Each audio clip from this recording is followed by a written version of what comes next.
What's up? It's Killen here, and this is the last of my OP1 Performance Function Series where I'm giving tips, hacks, and making tracks on the OP1. This one focuses on Tombola, which is ideal for evolving, swooshy kind of textural pads. This track has already been composed, so I'll basically be recreating things right before your eyes. The Tombola function itself is very intuitive, but it's kind of specific, so I only used it for one element in this track. So if you want to skip the process of the rest of this track and just head to what I did with the Tombola, I'll leave a timestamp in the description below. Okay, great, so let's get into it. We'll start by creating a new loop, so I'll just head over a few bars. And we'll do an 8-bar loop, so I'll press in, 1, 2, 3, 4, 5, 6, 7, 8. Good to go. And if you want to emulate my tempo, I'm at 86 BPM. The first thing that I started with was a synth arpeggiation using Dissolver. So I'll head to Synth, Shift 8, go to Cluster, and head down to Dissolver. It's right there.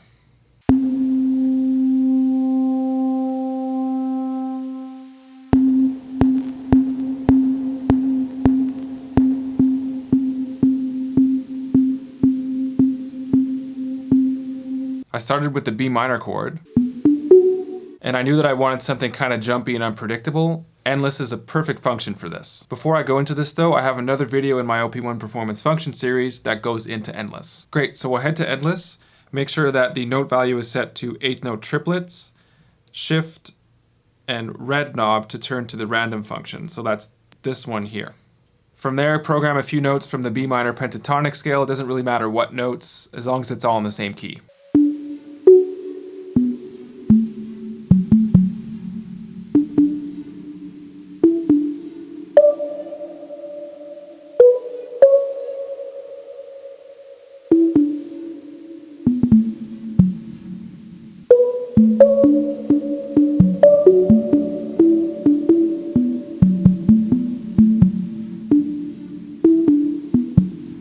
So we'll head over to track 1, and we'll turn the click on just to get a feel of that subdivision.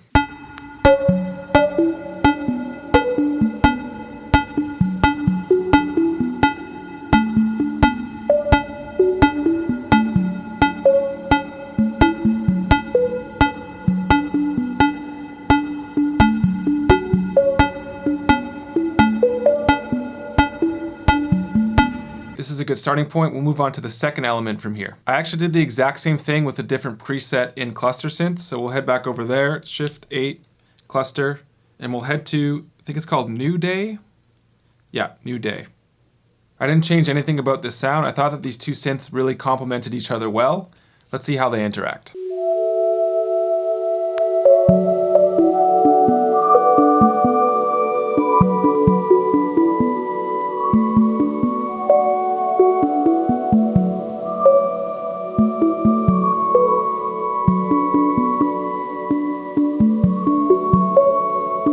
Yeah, I really like that, so let's record it. Track 2, record.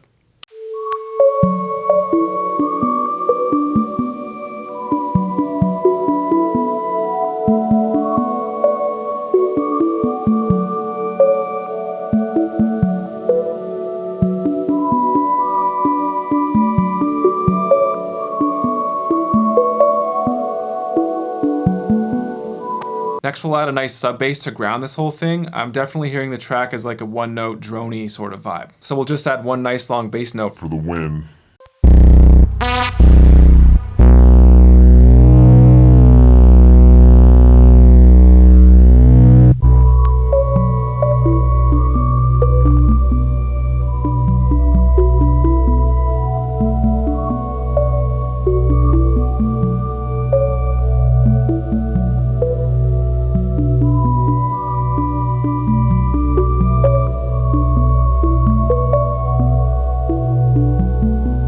This all sounds great. Let's add a spooky melody over top of this. I already know the synth preset that I want. Go to Synth, Shift 8, head to Digital, go down to Forgotten. One thing to make sure of is that you're on track 4.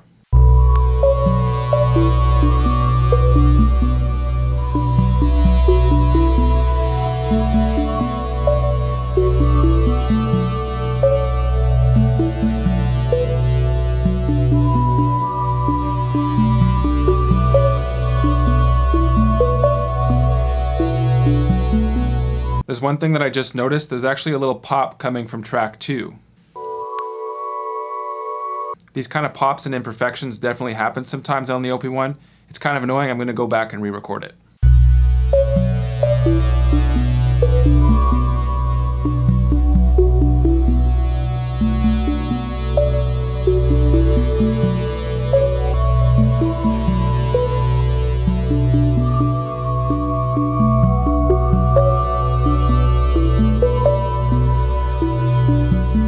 Great, we're finally at Tombola, so before I explain how it works, let's find a tone that's not too intrusive over what we already have. We've pretty much covered all the frequencies except for the high highs, so let's focus there.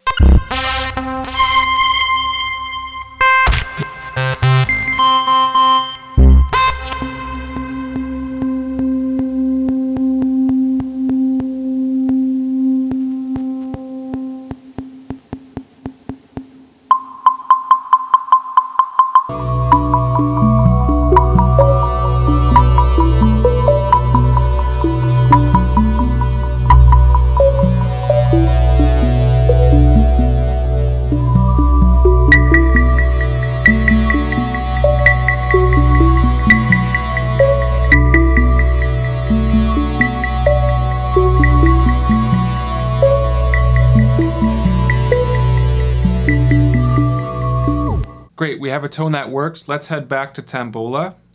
We're in the key of B minor, so let's play B and D. And now we have two lovely little bouncy balls. To get these balls continuously moving, you have to twist the blue knob for the hexagon to rotate.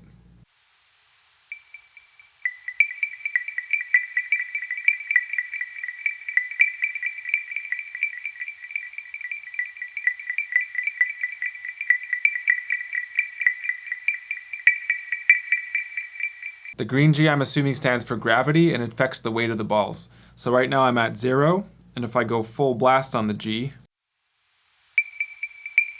the balls become much heavier. We'll turn the weight back up, and the white knob opens up the hexagon if you want to restart your pattern. A little minor note here is that the bigger the shape, the faster it loses speed, so you'll have to keep on top of it to keep the speed up.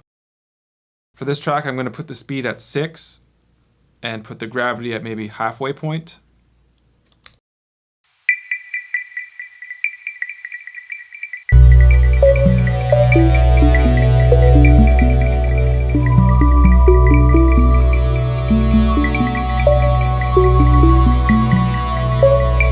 Melodically, I think there's a lot going on in this track, so I'm going to change the effect from delay to phone to make the notes atonal and also more of a texture than an actual melody.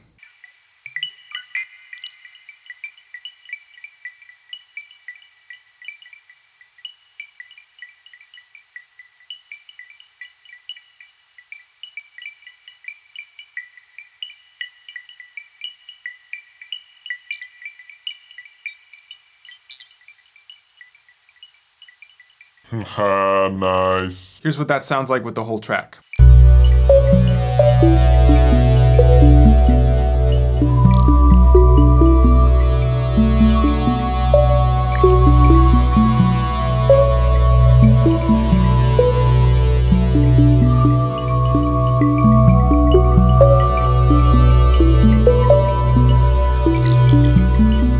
I think this track would sound a lot better drenched in reverb, and in the original track that's what I did through my DAW. But if you want to add some spring reverb on the master track, head to the master button here, 3 for effects, shift 3, go down to spring.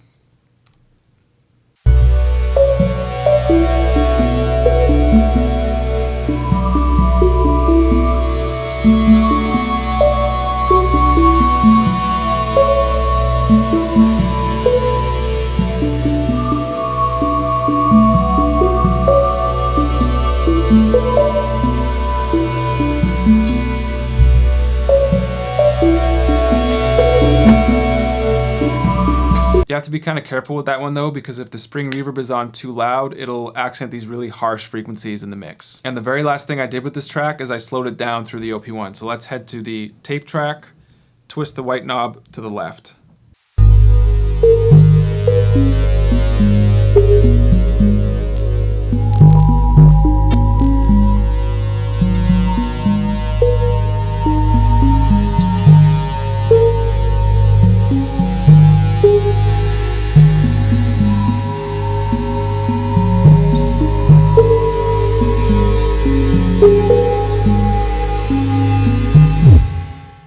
those are the 5 elements that made up this track. I'm really happy to have made this series for you guys. It's been a real learning experience for me. I've really enjoyed focusing and digging to each of these functions. It's kind of pushed me outside my comfort zone, and I've made tracks that I never would have before.